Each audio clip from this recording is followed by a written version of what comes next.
Alrighty, welcome back to the podcast. Wait, sorry, I was making noises. That's fine. It's a good background noise. It's like a little intro theme noise thing.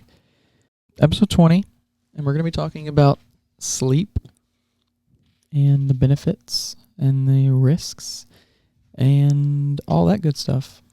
Because if you're out here in the fitness world, then you definitely need sleep. You can't make progress without sleep. And yeah, so we'll be talking about that. And guess what?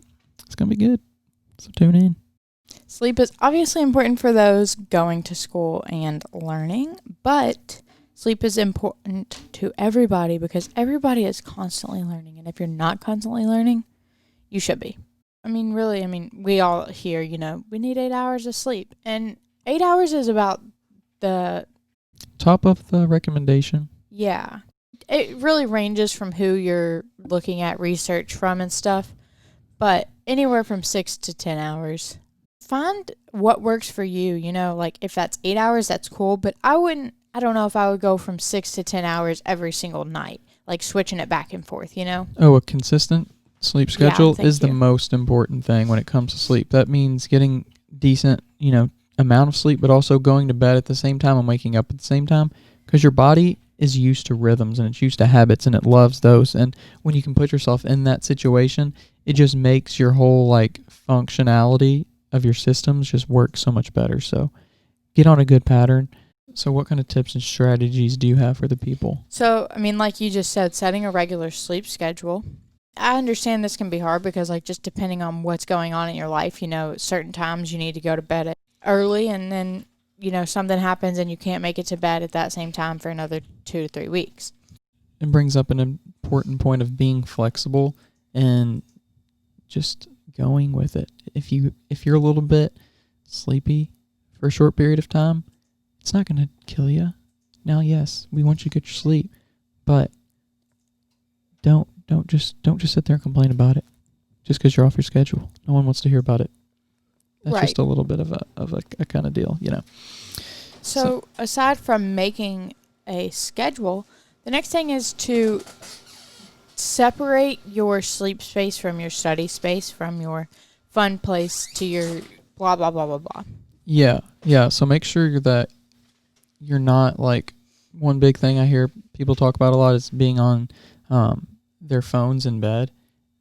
And that's one thing that can really hinder your ability to go to sleep, because in your mind it's no longer this place where you go to relax. It's a place where you go get jacked up on social media. So right, I know. It be a relaxing place. One way I do this is, I don't just go lay in my bed throughout the day as a place to relax. First of all, that's ever since I learned this through this research I did, I no longer just relax in my bed just because it's a place to lay down. I'll do that on the couch. Yes. But so it's time for bed, and I've done another thing is find a nighttime routine. So you keep your sleep consistent, but before you go to sleep, find something that works. So I wash my face, brush my teeth. Yeah. And then so I do my nighttime routine, and then I go sit in bed and I'll watch 1 to 2 episodes of my show. And then that's it. I'm not on my phone during that time.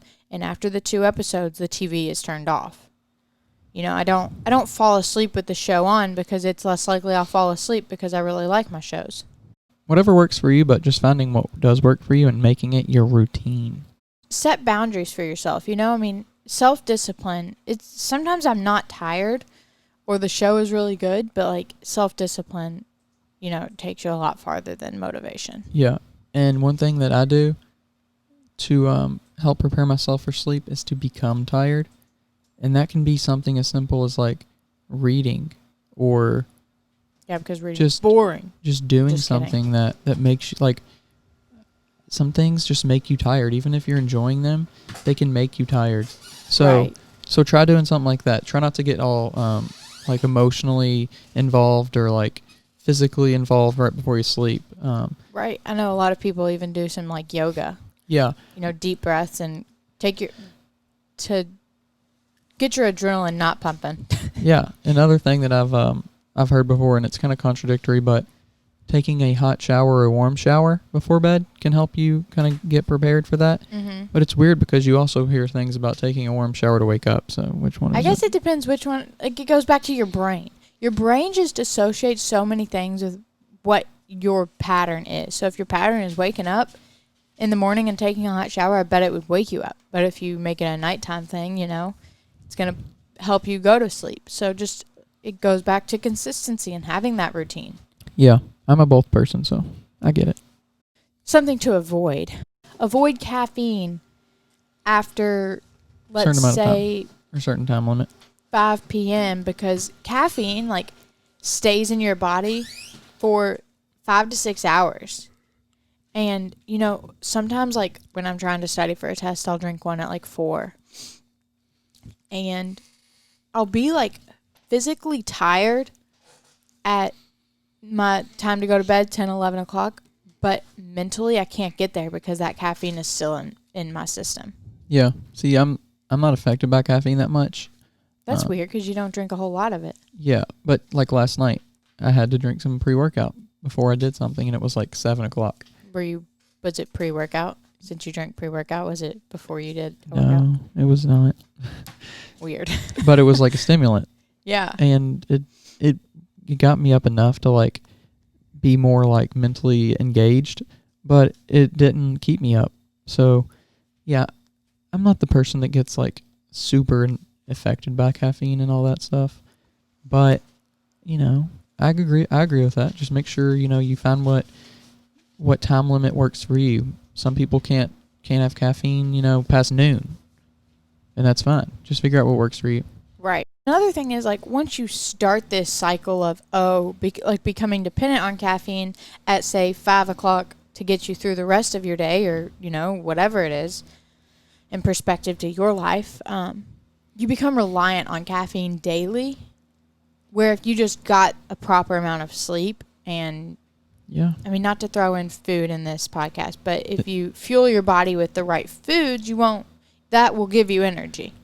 One more thing I really want to cover. Yeah, really cover it. Is naps.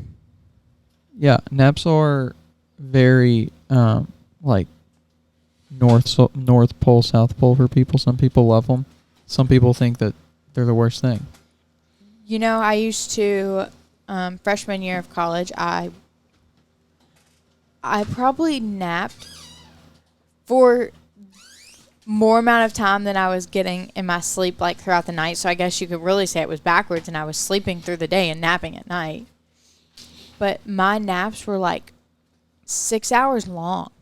But taking naps is okay.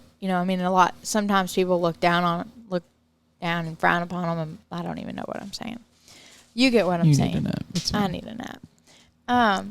So naps are sometimes looked down upon, but I think just making sure that you're not taking 3-hour naps and making them 20 to 90 minutes. Yeah, I was actually talking to a guy on an interview, and I'm not going to say which one because I want you to go back and listen to every single episode and figure it out. But I was listening to a very prominent powerlifter. We're talking to him. Can't remember if I said listening to him or talking to him, but I guess I was doing both. Oh, yeah. Gosh, I think we all need more sleep. But he was talking about how he takes naps. He literally got a couch, at work so he could take naps. That's dope. Because he's a powerlifter, his body has to recover.